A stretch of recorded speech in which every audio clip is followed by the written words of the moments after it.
बोलिए राधा कृष्ण भगवान की जय। भक्त वत्सल भगवान की जय। जय जय श्री राधे। दुर्वासा जी द्वारा इंद्र को श्राप, देवताओं का श्रीहीन होना, देवताओं का भगवान के पास जाना, समुद्र मंथन का वर्णन और मोहिनी भगवान का अवतार की कथा आप श्रवण करेंगे। एक बार दुर्वासा मुनि द्वारा आशीर्वाद रूप में प्रदत्त माला की इंद्र ने अवज्ञा कर दी। इस अवज्ञा से क्रुद्ध हुए दुर्वासा मुनि ने इंद्र को श्राप दे दिया, जा तू श्रीहीन हो जा। शुक्राचार्य को पता चला कि इंद्र तो श्रीहीन हो गए, सो दैत्यों से कहा कि स्वर्ग पर आक्रमण कर दो। दैत्यों ने मिलकर आक्रमण किया और सारा स्वर्ग देवताओं से छीन लिया। देवता बेचारे गिड़गिड़ाते गोविंद की शरण में गए।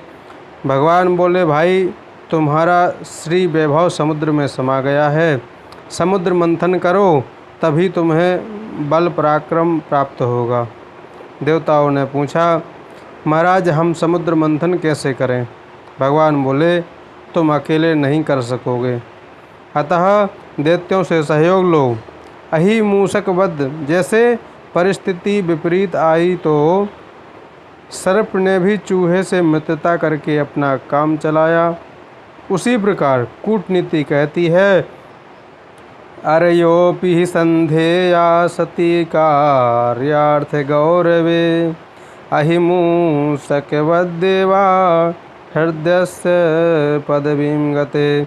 सर्प के सामने चूहा कुछ भी नहीं है, पर जहाँ काम आवे तो विवेक पूर्वक काम अपना कार्य सिद्ध करने के लिए शत्रु को भी राम राम कहकर कार्य बना लेना चाहिए।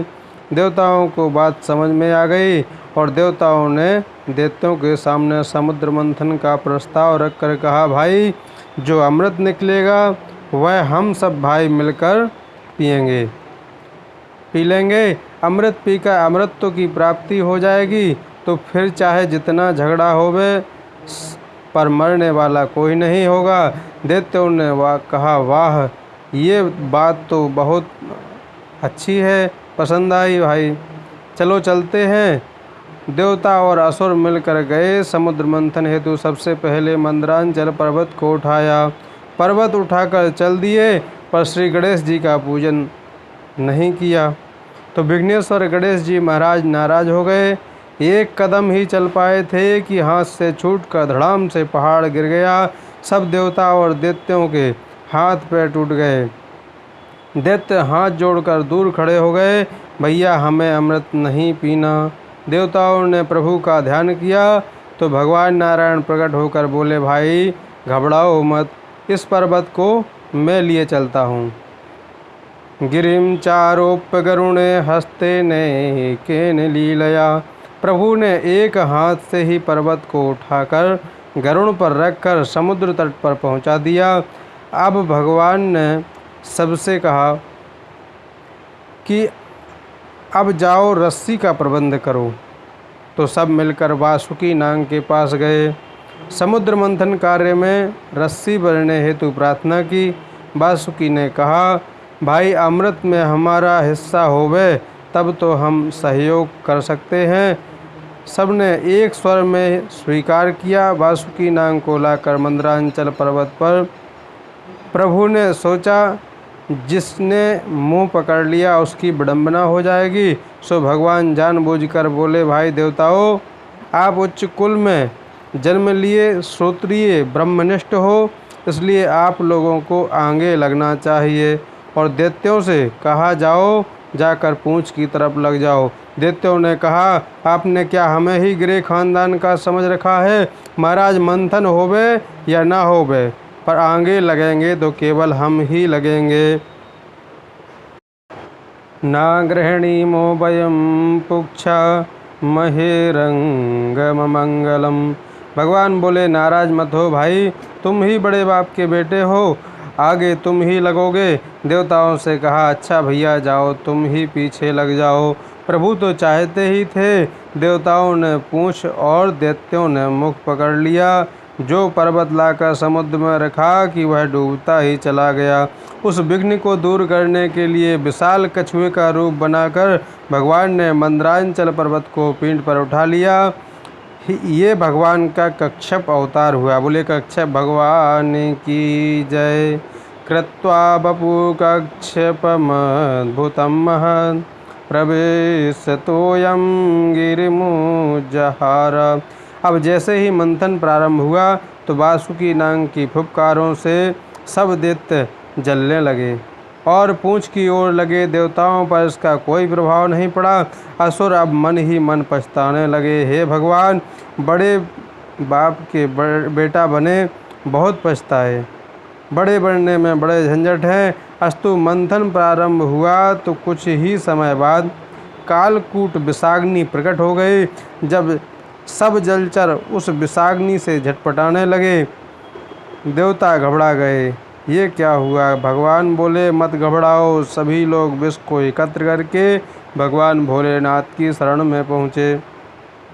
देवदेव महादेव भूतात्मन भूत भावन त्राहि न शरणापन्नो त्रैलोक्य दहनाद विषाद। हे देवाधिदेव भूत भावन भोलेनाथ, त्रैलोक्य को दग्ध करने वाले इस भयंकर विष से हमारी रक्षा करो। भगवान शिव मुस्कुराते हुए भवानी से बोले, देवी ये सब मुझे विष पिलाने के लिए हाथ पैर जोड़ रहे हैं। बोलो तुम्हारी क्या इच्छा है? भवानी दुविधा में पड़ गई। मैं क्या बताऊं, पर विवेक से कार्य किया। बाद में माता भवानी ने कहा, भगवान आप वही कीजिए जिससे सबका कल्याण हो। भोलेनाथ ने कहा, क्या मतलब, विष हम पी जाएं? भवानी ने कहा, मैंने नहीं कहा। ये मैं नहीं कहती महाराज। कौन पतिव्रता अपने पति से कहेगी कि तुम विष पी लो, भले ही वह सामर्थ्यवान हो। तो माता भवानी सब समझ रही हैं, इसलिए प्रभावज्ञानमवोदता। भोलेनाथ के प्रभाव से परिचित होने के नाते परोक्ष अनुमोदन कर रही हैं। भोलेनाथ समझ गए। बोले भैया ले आओ, कहाँ है विष? और तथा करतलीकृत्या व्यापिहालाहलं विषम अभक्षयन् महादेवा कृपया भूत भावन। अंजलि बांधकर भोलेनाथ ने तुरंत प्रभु का नाम लेकर विष पीना प्रारंभ कर दिया। शिव जी जानते हैं कि विष भीतर गया तो मेरे हृदय में श्री रामभद्र का जो नित्य निवास है, कहीं उन्हें कष्ट ना पहुँचे, और वमन किया तो सारा विश्व समाप्त हो जाएगा। क्या करें? तो राम नाम का आश्रय लिया। रा कहने से मुख खुल जाता है तथा माँ कहने से मुंह बंद हो जाता है। तो रा कहा और मुंह खोलकर सारा विष डाल दिया, और माँ कहकर मुख बंद कर लिया, और राम नाम के बीच में सारा विष गले में अटका लिया। न भीतर उतारा न बाहर छोड़ा। नाम प्रभाव जान शिवनी को, कालकूट फलुदीन अमी को। नाम के प्रताप से विष को ही भगवान शंकर ने अमृत तुल्य बना लिया। भोलेनाथ का कंठ एकदम नीला हो गया। भोलेनाथ का नाम नीलकंठ हो गया। यच्चकारा गले नीलम तच्च साधोर विभूषणम। सुखदेव जी कहते हैं, परीक्षित, साधुओं का आभूषण है परमार्थ।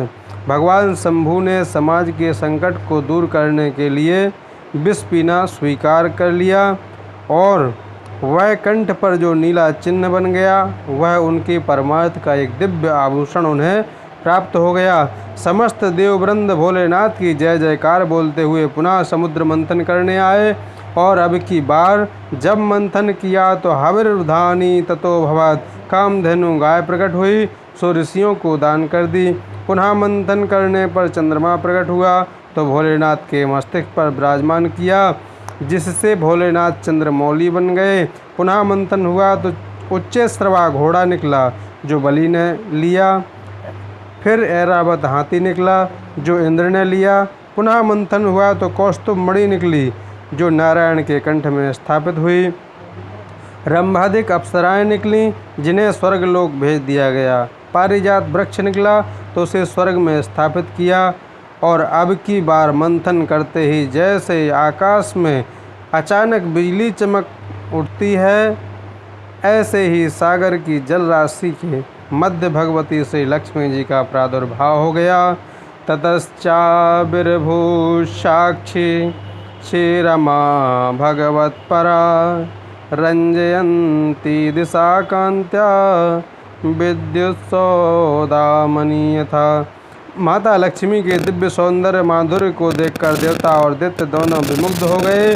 भगवान बोले, एक काम करो, सब पंक्तिबद्ध होकर बैठ जाओ और वरमाला इनके हाथ में है, जिसे चाहेंगे उसे पहना देंगे। एक पंक्ति में दैत्य, एक पंक्ति में देवता और एक पंक्ति में बड़े बड़े महात्मा चमीटा गाड़ कर बैठ गए। लक्ष्मी मैया ने वरमाला लेकर संतों की पंक्ति में प्रथम प्रवेश किया तो सबसे पहले आगे बैठे थे महात्मा दुर्वासा मुनि। दुर्वासा जी को देखकर भगवती लक्ष्मी विचार करने लगी, नूनम तपो यस्य न मन्यु निर्जयाः। निश्चित रूप से ये तपस्वी हैं, पर क्रोध पर इन्होंने विजय प्राप्त नहीं की। इनकी नाक पर ही गुस्सा रखा रहता है, इसलिए प्रणाम करके आगे बढ़ गईं। इस प्रकार एक एक करके सबका कोई न कोई दोष दिखाती हुई लक्ष्मी जी आगे बढ़ती गईं। भगवान शंभु का दर्शन किया तो विचार करने लगीं, तपस्वी है, तेजस्वी भी हैं और भोले भाले भी हैं, पर इनका वेश बड़ा अमंगल है। यत्रोद्भवम कुत्र न सोप्य मंगलः। इसलिए प्रणाम करके आगे बढ़ गई। भगवान नारायण सबसे अलग थलग बैठे हैं, तो नारायण प्रभु को देखते ही लक्ष्मी जी मुग्ध हो गई। सोचने लगी, स्वभाव से भी सुंदर हैं और स्वरूप से भी सुंदर हैं। इसलिए मंगलम भगवान विष्णु मंगलम गरुणध्वजा मंगलम पुंडरीकाक्षम मंगलाय तनोहरि। सब कुछ मंगल रूप है, बस थोड़ी सी कसर यहाँ भी है। सुमंगलः कंचन कांक्षते हिमाम। सुमंगल तो है, पर और सब जिस प्रकार से टुकुर मुकुर मुझे देख रहे हैं और इनके सामने घंटे भर से खड़ी हूँ, एक निगाह भी उठाकर मुझे नहीं देखा। मुझे पाने की आकांक्षा इनमें नहीं है, पर ये दूषण नहीं भूषण है। ऐसा विचार करके भगवान श्रीमन नारायण के कंठ में वरमाला को डाल दी। माता लक्ष्मी जी का स्वभाव है, जो हाथ धोकर उनके पीछे पड़ जाता है उससे खूब नचाती हैं, पर जो लक्ष्मी जी की उपेक्षा करके बैठ जाता है, लक्ष्मी जी उसके पीछे पड़ जाती हैं। लक्ष्मी जी ने नारायण प्रभु को ही चुना, वह तो साक्षात उनकी बामा है। सुखदेव जी कहते हैं, परीक्षित, अब समुद्र मंथन जब आगे हुआ तो वारुणी प्रकट हुई, जो दानवों ने ग्रहण की। अब पुनः मंथन होते ही साक्षात भगवान धन्वंतरी अमृत का कलश लेकर प्रकट हो गए। अमृत का कलश देखते ही दैत्यों ने इशारा किया, देर करने की आवश्यकता नहीं है, और मार झपट्टा अमृत का कलश छीनकर 9 2 11 हो गए। देवता बेचारे ले गए करते रह गए। भगवान मुस्कुरा कर बोले, माँ खिद्यत मिथोर्था वा साधि से समाया। आप लोग खेद न कीजिए, मेरे आश्रित जो रहते हैं उनके गए हुए पदार्थ भी उनके पास आ जाते हैं, और जो मेरे चरणों से दूर चले जाते हैं उनके आए हुए पदार्थ भी उन्हें छोड़कर चले जाते हैं। भगवान अंतर ध्यान हुए। दैत्य लोग अमृत कुंभ को लेकर भाग गए, पर आपस में ही झगड़ा करने लगे। अहम पूर्वम न त्वमिति प्रभो। मैं बड़ा हूँ, पहले मैं पीऊँगा। दूसरा कहता है, मैं सबसे ज़्यादा बलशाली हूँ, इसलिए पहले मैं पीऊँगा। तू मैं होने लगी। भगवान को अवसर मिला और इसका लाभ उठाते हुए भगवान तुरंत एक परम सुंदरी मोहिनी के रूप में प्रकट होकर कमल का पुष्प घुमाते हुए सबके चित्र को चुराते हुए पहुँच गए। भगवान के उस दिव्य रूप का दर्शन करते ही सब दैत्यगण विमुग्ध हो गए। अहो रूप महो धाम अहो अस्या वयम वयः नवम वयः। रूप सौंदर्य की महिमा गाते हुए दैत्यगण मोहिनी भगवान के सामने आकर बोले, का त्वं कंजपला साक्षी कुतो वा किम चिकीर्षसि। हे कमल नयनी, आप कौन हैं? कहाँ से आई हो और कहाँ जा रही हो? अकेली अकेले घूम रही हो? क्या तुम्हारा विवाह नहीं हुआ? मोहिनी भगवान मुस्कुराकर बोले, तुम हमारी जन्मपत्री लेने वाले कौन हो? दैत्यों ने कहा, हम भी कोई ऐसे वैसे नहीं हैं। वयम कश्यपदायाता भ्रातरा कृत पौरुषा। हम सब कश्यप ऋषि के पुत्र तथा सभी लोग भाई हैं, और हम भाइयों ने समुद्र मंथन किया है, जिससे अमृत को प्राप्त कर लिया। मोहिनी भगवान ने पूछा, अच्छा तो फिर अब इसका क्या कर रहे हो? दैत्य बोले, देवी जी, इसके बंटवारे को लेकर हम आपस में झगड़ रहे हैं, निर्णय नहीं कर पा रहे हैं कि कैसे वितरण किया जाए। भगवान की कृपा से आप ठीक अवसर पर आई हो। बंटवारा आपके हाथों से हो जाएगा तो हमारा तो झंझट ही मिट जाएगा। क्या ये अमृत आप अपने हाथों से पिलाएंगी? भगवान ने पहले थोड़ा सा त्याग दिखाया। मोहिनी भगवान बोले, राम राम, कश्यप बाबा का तो मैंने बहुत नाम सुना है, और ऐसे महात्मा कश्यप के तुम जैसे मूर्ख बेटा। दैत्यों ने कहा, ए देवी, तुम्हें मूर्ख कहाँ से दिखाई देते हैं? हम कहाँ से मूर्ख नजर आ रहे हैं? मोहिनी भगवान बोले, ये मूर्खता नहीं तो और क्या है? मेरे बारे में कुछ ज्ञान नहीं, कुछ पता नहीं, जान नहीं, पहचान नहीं, और एक अपरिचित स्त्री पर इतना बड़ा भरोसा कि अमृत जैसी बहुमूल्य वस्तु बंटवारे के लिए मुझे सौंप रहे हो? ये कोई बुद्धिमानी की बात है? कथम कश्यपदायादा पुंश्चल्यां मयि संगता विश्वासं पंडितो जातु कामिनी सुनयाति। कोई भी बुद्धिमान पुरुष अपरिचित स्त्री पर कभी विश्वास नहीं करता, जैसा तुम लोग कर रहे हो। अब तो दैत्यों ने देवी जी के प्रति और ज़्यादा श्रद्धा उत्पन्न हो गई। दैत्यों में देवी जी के प्रति और ज़्यादा श्रद्धा उत्पन्न हो गई। एक बोला, मुझे तो लगता है कि ये बहुत बड़ी पढ़ी लिखी है। दूसरा बोला, मुझे तो लगता है कि बहुत ऊंचे खानदान की है। इतनी बढ़िया ज्ञान की बात इसने की, ये ठीक कह रही है, हमें विश्वास नहीं करना चाहिए। परंतु इसके वचनों से ऐसा सिद्ध हो रहा है कि ये कुलीन स्त्री है, अतः विश्वास करने योग्य है। अब विचार करके सभी दैत्य बोले, देवी जी, कुछ भी हो, अब तो हम ये अमृत आपके हाथ से ही पिएंगे। भगवान बोले, पर मेरी भी एक शर्त है। बंटवारे के समय हो सकता है कम ज़्यादा मात्रा हो जाए, तो मुझसे झगड़ा मत कर बैठना। दैत्यों ने कहा, अरे कैसी बात करती हो देवी, तुम अच्छे खानदान की हो तो हम भी कोई गिरे खानदान के नहीं हैं। कैसे भी चाहो बांटो, हम वचन देते हैं आपसे कोई भी झगड़ा नहीं करेगा। मोहिनी भगवान बोले, तब ठीक है, लाओ अमृत कलश। अपने हाथ में ले लिया, और तब तक देवता लोग आ गए। भगवान बोले, एक काम करो, इस घड़े में मैं देख रही हूँ कि गाढ़ा गाढ़ा अमृत सब नीचे रखा है और ऊपर खाली पानी पानी दिख रहा है, तो क्यों ना पहले एक एक बूंद इन देवताओं को पिला दिया जाए। ऊपर का पानी पानी ठिकाने लग जाएगा, फिर गाढ़ा गाढ़ा बाद में आपको पिलाऊंगी। दैत्य खुश हो गए, जैसा अच्छा लगे वैसा करो। भगवान ने अमृत देवताओं को भर भर कर दिया और दैत्यों की तरफ मुस्कुराते रहे। दैत्य रूप सुधा का पान करते रहे, उधर देवता अमृत सुधा पान कर रहे। अब दैत्यों में स्वरभानु नामक दैत्य बड़ा बुद्धिमान था। उसे शंका हो गई तो तुरंत देवता का वेश बनाकर सूर्य और चंद्रमा के बीच में अंजलि बांधकर बैठ गया। भगवान ने उसे भी पिला दिया।